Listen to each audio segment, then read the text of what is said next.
لله رب العالمين والعاقبة للمتقين والصلاة والسلام على سيدنا ونبينا محمد وعلى آله وصحبه أجمعين. اللهم أرنا الحق حقا وارزقنا اتباعه وأرنا الباطل باطلا وارزقنا اجتنابه. سبحانك لا علم لنا إلا ما علمتنا إنك أنت العليم الحكيم. أعوذ بالله من الشيطان الرجيم. يقول الله تبارك وتعالى: ولله على الناس حج البيت من استطاع إليه سبيلا ومن كفر فإن الله غني عن العالمين. وقال النبي صلى الله عليه وسلم: بني الإسلام على 5: شهادة أن لا إله إلا الله وأن محمدا عبده ورسوله وإقام الصلاة وإيتاء الزكاة وحج بيت الله وصوم رمضان أو كما قال عليه الصلاة والسلام.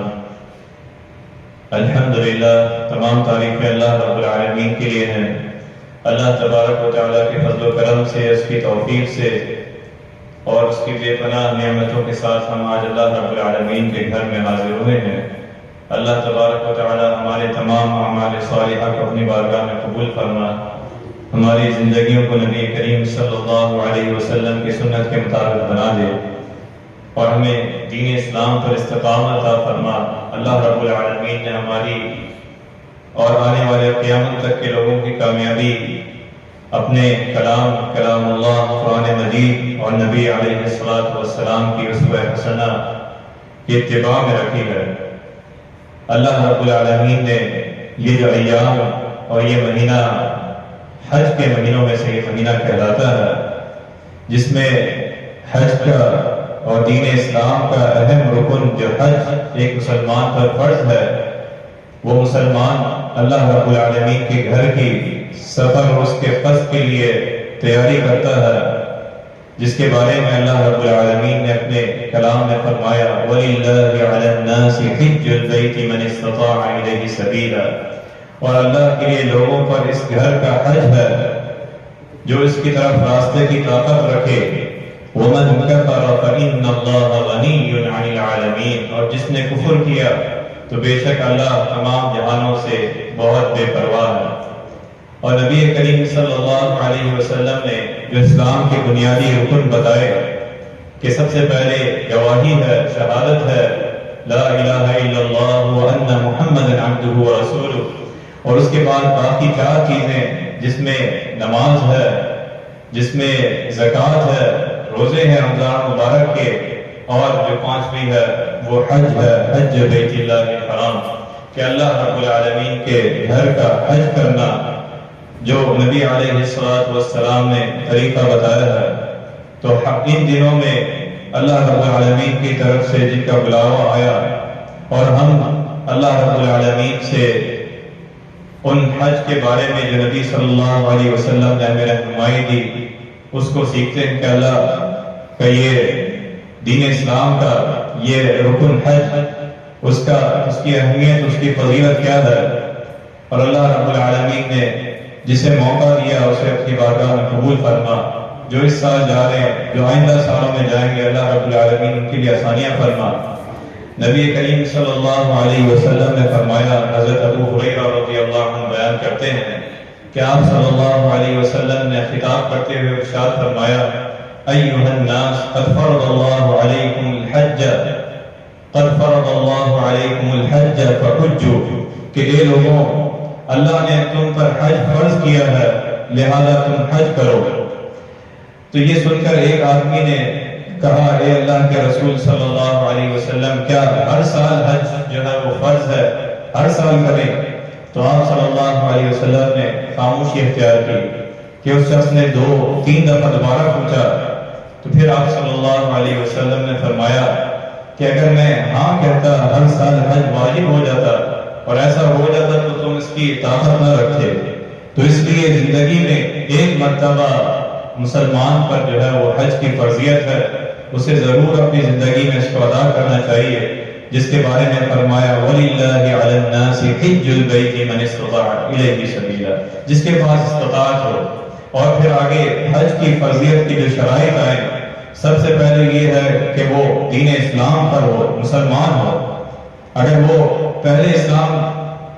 اگر وہ پہلے جاتا ہے یا اسلام قبول کرتا ہے تو اسلام قبول کرنے کے بعد اس پر حج کی فرضیت ہوگی. یعنی سب سے پہلی شرط یہ ہے کہ وہ اطاعت و فرما برداری والے دین اسلام پر مسلمان ہو. اور اس کے بعد دوسری شرط یہ ہے کہ وہ عاقل ہو اور بالغ و شعور ہو، اس کے اندر عاقل ہو. مجنون پر، پاگل پر جو ہے وہ اس کو مرفوع القلم قرار دیا صلی اللہ علیہ وسلم نے، یا غیر مکلف قرار دیا. جو عاقل ہوگا، دوسری شرط یہ ہے کہ اس پر حج جو ہے وہ فرض ہے. پھر بلوغت، یہ بھی شرط ہے کہ وہ بالغ ہو، اس پر جو ہے وہ حج کی فرضیت آتی ہے، وہ بالغ ہو. لیکن اگر کوئی بچپن میں حج کرتا ہے تو اس کے بارے میں ایک موقع پر حضرت ابن عباس رضی اللہ عنہ بیان فرماتے ہیں کہ ایک عورت نے اپنا بچہ دکھایا اور پوچھا کہ کیا اس کا یہ حج کر سکتا ہے؟ تو آپ صلی اللہ علیہ وسلم نے فرمایا نعم، جی ہاں، وَلَكِ أَجْرٌ، کہ تمہیں جو ہے اس کا اجر ملے گا. کیونکہ وہ بچہ، جب بچے اپنے والدین کے ساتھ جاتے ہیں سفر حج میں تو فرمایا کہ نعم، اور تمہیں جو ہے اس کا اجر ملے گا. لیکن جو اس کی فرضیت ہے، اس کی جو شرط ہے، وہ جب بالغ ہوگا تو وہ حج کرے گا. پھر اسی طرح آزاد ہو، اور پانچویں شرط یہ ہے کہ وہ استطاعت رکھتا ہو، یعنی سفر حج کے جو اخراجات ہیں وہ اس کے پاس ہوں، تو اس پر جو ہے یہ 5 شروط کے ساتھ جو ہے وہ حج کی فرضیت ہے. اللہ رب العالمین نے فرمایا وَلِلَّهِ عَلَى النَّاسِ حِجُّ الْبَيْتِ مَنِ اسْتَطَاعَ إِلَيْهِ سَبِيلًا، کہ حج بیت اللہ کرنا ان لوگوں پر اللہ کا حق ہے جو اس کی طرف جانے کی طاقت رکھتے ہوں، جن کے پاس استطاعت ہو، پیسے ہو. استطاعت کے بارے میں فرمایا الزاد والراحلہ، یعنی اس سے مراد یہ ہے کہ زاد راہ اور سواری کا جو خرچ ہے، سفر حج کا جو خرچہ ہے، وہ اس کے پاس ہو تو اسے ضرور اس سے فائدہ اٹھانا چاہیے اور اسے بر وقت اسے ادا کرنا چاہیے. الا یہ کہ اگر کوئی شخص اس کے پاس استطاعت بھی ہے، اس کے پاس مال بھی ہے، اس پر حج بھی فرض ہے، لیکن اگر وہ بیمار ہے تو وہ اپنی طرف سے کسی کو اپنی زندگی میں جو ہے وہ اس کی طرف سے کوئی اس کا عزیز جو ہے وہ حج کر سکتا ہے. لیکن باقی شرائط، اگر وہ بیمار بھی نہیں ہے اور صاحب استطاعت ہے، بالغ ہے، عاقل ہے، مسلمان ہے، تو اسے اس کے بارے میں فرمایا کہ من اراد الحج فلیتعجل، کہ جس آدمی کا حج کرنے کا ارادہ ہو، فرضیت ہو اس پر، تو اسے جلدی کرنی چاہیے. فلیتعجل، کیونکہ ہو سکتا ہے کہ وہ پھر آگے آئندہ سالوں میں بیمار پڑ جائے یا کوئی ایسا کام آ جائے کہ اسے پھر اپنی زندگی میں اپنی صحت اور حیات میں جو ہے اسے اس کا موقع نہ آئے. تو جس نے اس کی نیت کی اور اللہ رب العالمین سے مسلسل اس کی تمنا کی اور دعا کی اور اس کے پاس استطاعت بھی آ گئی، تو اسے پہلی فرصت میں جو ہے یہ فریضہ ادا کرنا چاہیے. اللہ رب العالمین جن مسلمانوں نے حج کیا اسے اپنی بارگاہ میں قبول فرما، جو اس سال کر رہے ہیں، جو آئندہ سالوں میں نیت کر رہے ہیں، اللہ رب العالمین ان کے لیے آسانیاں فرما. پھر حج کے فضائل میں نبی کریم صلی اللہ علیہ وسلم نے ذکر فرمایا کہ حج کا سب سے بڑا بشارت اور سب سے بڑی فضیلت فرمایا حج مبرور کا بندہ جو ہے وہ جنت ہے. الحج المبرور لیس له جزاء الا الجنہ، کہ حج مبرور کا بدلہ جنت ہے، اس کے علاوہ کوئی نہیں. فرمایا کہ جو حج مبرور وہ ہے جو دوران حج فلا رفث ولا فسوق ولا جدال فی الحج، کہ وہ اپنے آپ کو ان تمام گناہوں سے بچا کر رکھتا ہے، لوگوں بات نہیں کرتا، کسی مسلمان کو تکلیف نہیں دیتا، تو وہ حج مبرور کہلائے گا. اور جب وہ واپس آتا ہے وہ اطاعت و فرما برداری اور اللہ رب العالمین نبی علیہ السلام کی اسوہ حسنہ کے مطابق اپنی زندگی گزارتا ہے، تو اس کا یہ حج جو ہے وہ حج مبرور کہلائے گا. کہ ایک صحابی جب نبی کریم صلی اللہ علیہ وسلم کے پاس آئے، حضرت عمر بن عاص رضی اللہ عنہ، اور آپ اپنا ہاتھ آگے بڑھایا کہ آپ بیعت کریں. پھر انہوں نے ہاتھ پیچھے کر لیا تو آپ صلی اللہ علیہ وسلم نے پوچھا اس کی کیا وجہ ہے؟ تو انہوں نے کہا کہ میں ایک شرط لگانا چاہتا ہوں. فرمایا کون سی شرط؟ تو فرمایا کہ اللہ رب العالمین میرے تمام گناہ جو ہے معاف کر دے. تو آپ صلی اللہ علیہ وسلم نے فرمایا کہ کیا تم نے یہ نہیں سنا، یہ سن لو کہ اسلام جو ہے یہدم ما کان قبلہ، کہ جب بندہ اسلام میں داخل ہوتا ہے اس سے پہلے جو گناہ ہے وہ جھڑ جاتے ہیں. الاسلام یہدم ما کان قبلہ. پھر فرمایا وَأَنَّ الْهِجْرَةَ تَهْدِمُ مَا كَانَ قَبْلَهَا، ہجرت سابقہ خطاؤں کو ختم کر دیتی ہے۔ اور تیسری چیز فرمائی وَأَنَّ الْحَجَّ يَهْدِمُ مَا كَانَ قَبْلَهَا، اور حج جو ہے وہ پچھلے تمام گناہوں کو مٹا دیتا ہے۔ تو یہ حج کی فضیلت، اس کے لیے بشارت ایک حاجی کے لیے۔ اور اسی طرح فرمایا ایمان اور جہاد کے بعد سب سے افضل عمل جو ہے وہ حج ہے۔ حضرت ابو ہریرہ رضی اللہ عنہ بیان کرتے ہیں کہ نبی کریم صلی اللہ علیہ وسلم سے پوچھا گیا کہ افضل عمل کون سا ہے؟ فرمایا کہ ایمان باللہ و رسولہ، کہ اللہ اور اس کے رسول پر ایمان۔ پھر پوچھا گیا تو فرمایا جہاد فی سبیل اللہ، کہ اللہ کے راستے میں جہاد کرنا۔ اور پھر فرمایا حج مبرور، حج مبرور جو ہے وہ سب سے افضل عمل ہے۔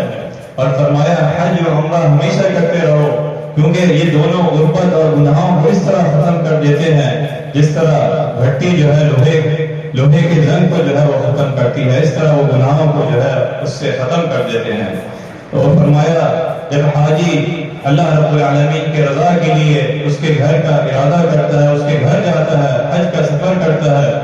یا عمرے کے لیے اس کے گھر جاتا ہے، تو وہ اس کے گھر کا مہمان ہوتا ہے، اللہ رب العالمین کے گھر کا وہ مہمان ہوتا ہے۔ اور فرمایا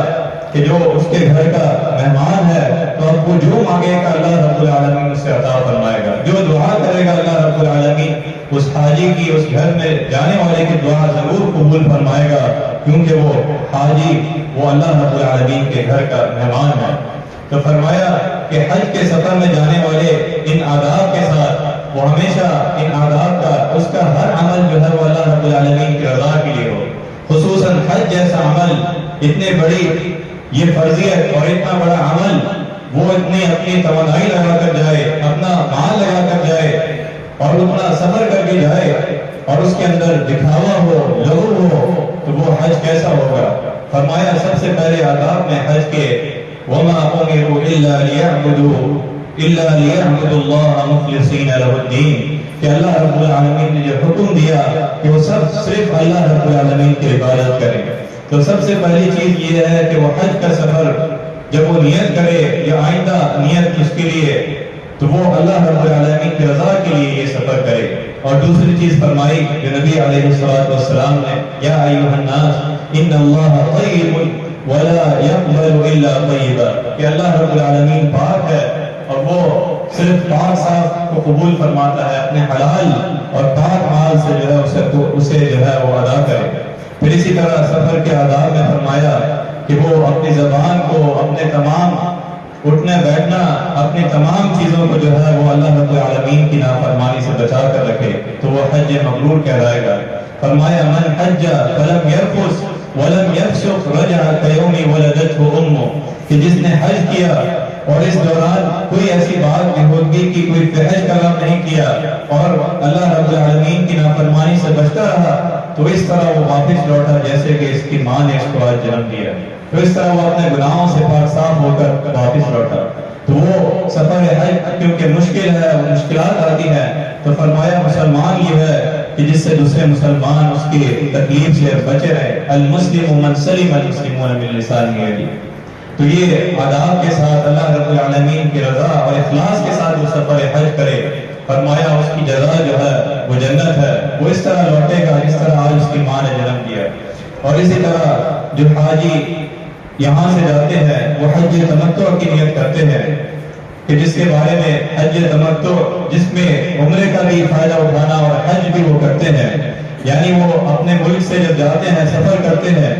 اور سب سے پہلے احرام باندھتے ہیں، احرام کی پابندیاں جو آپ علیہ السلام نے رہنمائی دی، اس پابندیوں پر عمل کرتے ہیں کہ جب احرام باندھ لیا اور سواری میں سوار ہو کے رات میں میقات سے پہلے میقات پر اس کی نیت کر لی کہ اب وہ عمرہ کرنے جا رہا ہے اور یہ اللہ رب العالمین کے رضا کے لیے ہے، اور اس کے بعد پھر وہ اس کا یہ احرام ہو گیا اور احرام کی پابندیاں کہ اب وہ بال نہیں کاٹے گا، اب وہ خوشبو نہیں لگائے گا، اب جب عورت مرد کے تعلق ہے اس سے اجتناب کرے گا، تا وقت ہے کہ اس کا احرام کی پابندیاں ختم نہ ہو جائیں۔ تو یہ حج جو ہے جو یہاں اپنی ممالک سے، ہمارے ملک سے جاتے ہیں حاجی، اور حج سے پہلے جاتے ہیں تو وہ پہلے جا کے وہ عمرہ کرتے ہیں، اس کے بعد وہ احرام کھول دیتے ہیں، اس کے بعد پھر حج کے دنوں میں 8 ذی الحجہ تو وہ پھر دوبارہ احرام باندھ کے منا جاتے ہیں اور 9 ذی الحجہ کو عرفات جاتے ہیں۔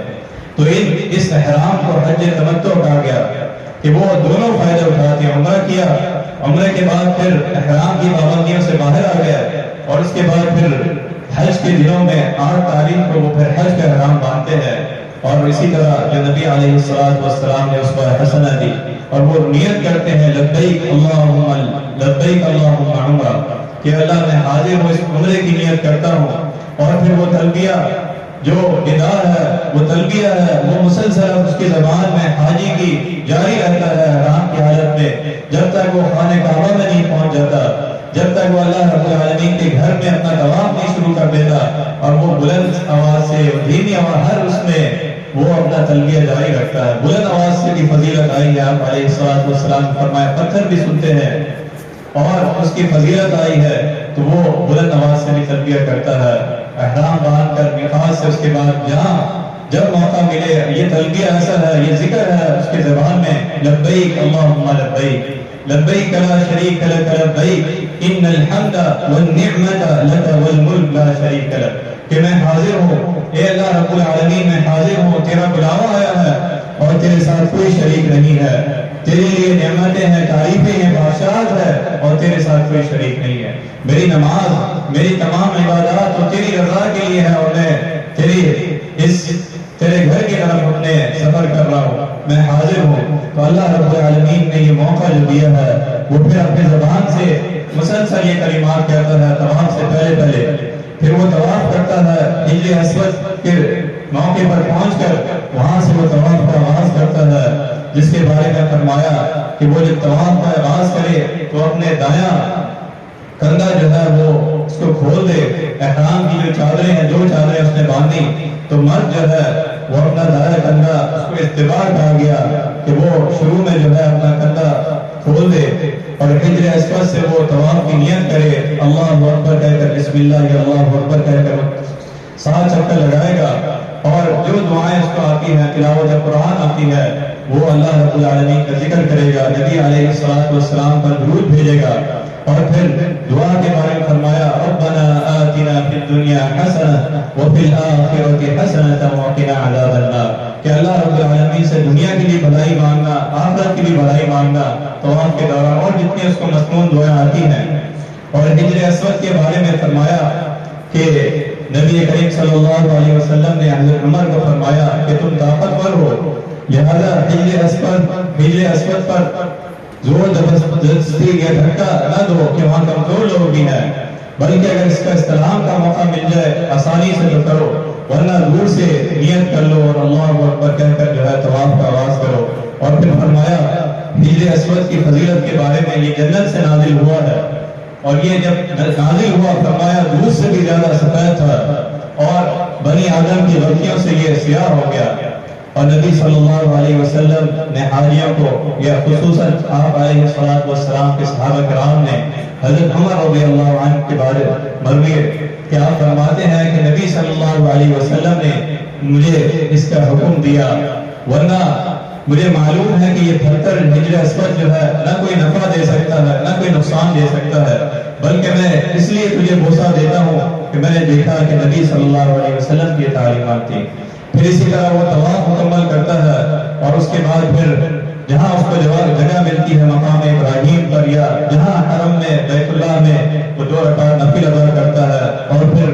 زمزم کے بارے میں فرمایا کہ بہترین پانی ہے، اس پر اگر اس کو طواف کے بعد موقع ملے تو وہ پانی ضرور پیے۔ فرمایا خیر ماء علی وجہ الارض، کہ وہ زمین پر سب سے افضل پانی جو ہے وہ زمزم کا پانی ہے۔ پھر آپ علیہ السلام نے سعی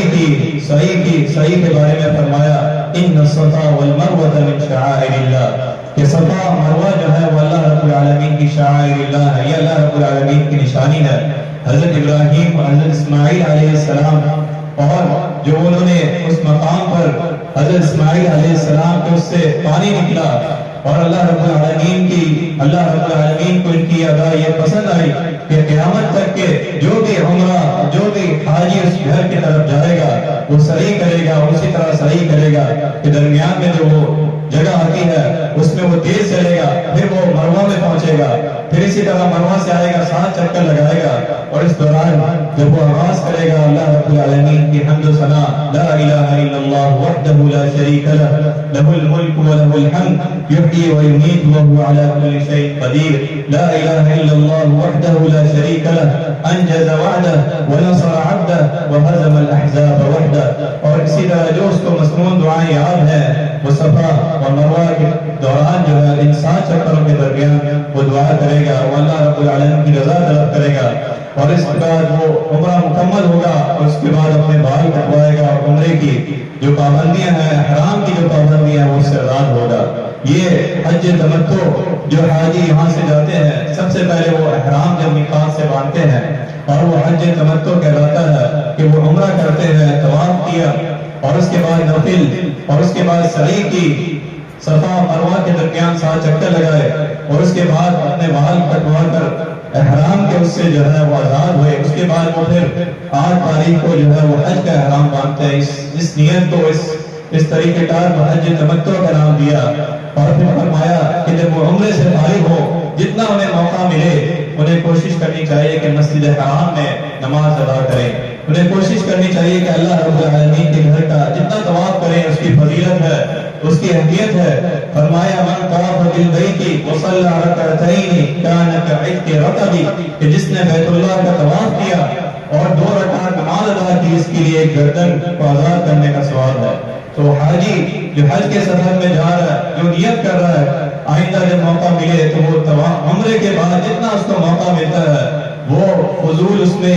یا گھومنے میں یا اپنے آپ کو فضول کاموں لگانے سے بہتر ہے کہ وہ اللہ رب العالمین کے گھر میں اس کو جتنا موقع ملے اس کو طواف کرے، وہ نمازیں باجماعت ادا کرے کہ اس گھر میں نماز کا 1 لاکھ کے برابر ثواب ہے. اور جتنی وہ تلاوت قرآن کرے کہ وہ اللہ رب العالمین نے اس کو موقع دیا ہے. اور حتیم کے بارے میں فرمایا جو خانہ کعبہ کے ساتھ متصل جگہ ہے، نبی کریم صلی اللہ علیہ وسلم نے فرمایا کہ یہ بیت اللہ میں اگر تم داخل ہونا چاہتے ہو تو حتیم میں نماز پڑھ لو، کیونکہ یہ بیت اللہ کا ایک ٹکڑا ہے. یہ بھی تمہاری قوم نے جب خانہ کعبہ کی تعمیر کی تو اسے چھوڑ دیا، یہ حصہ جو ہے وہ باہر ہے، لیکن یہ خانہ کعبہ کی طرح ہے. خانہ کعبہ کے اندر نماز پڑھنا، حتیم میں نماز پڑھنا، خانہ کعبہ کے اندر نماز پڑھنا ہے. تو حاجی جب جتنا موقع ملے عمرے کے اور حج کے دوران وہ اللہ رب العالمین کے گھر کا طواف کرے اور وہ نمازیں اور تلاوت قرآن اور اللہ رب العالمین کی رضا میں رہے. اللہ تبارک و تعالیٰ سے دعا ہے کہ جو کچھ سنا ہے اس پر عمل کرنے کی توفیق عطا فرما. اللہ رب العالمین ہمیں اور آئندہ سالوں میں اس سال جو حاجی جا رہے ہیں اللہ رب العالمین کے سفر حج آسان فرما، ان کے تمام اعمال کو اپنی بارگاہ میں قبول فرما. جو کچھ سنا ہے اللہ رب العالمین اس پر عمل کرنے کی توفیق عطا فرما. وآخر دعوانا الحمدللہ رب العالمین.